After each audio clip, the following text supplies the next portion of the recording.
মানুষের কতজন ভোগ হইছে বলার সীমাহীন, বলবার কোনো ভাষা নাই। এই পানিটা খালি কালাচাঁদপুর, এই নগদা, বাড়িদারার সব পানি হিন্দে নামে। তো এইটা হচ্ছে যে ঠালা এই ব্রিজ করবার কথা ছিল, ব্রিজ করে নাই, ঠিকাদার যেরকম পার সেরকম করে থুয়ে গেছে গা।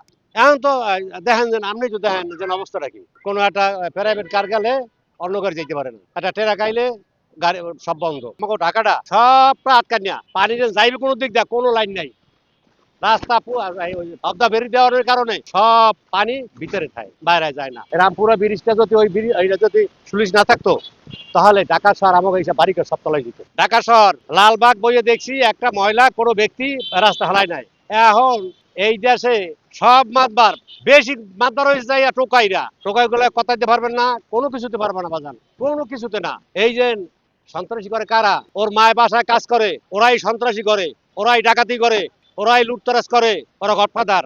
খয়রাতের ভিতরে আবার গডফাদার হয়।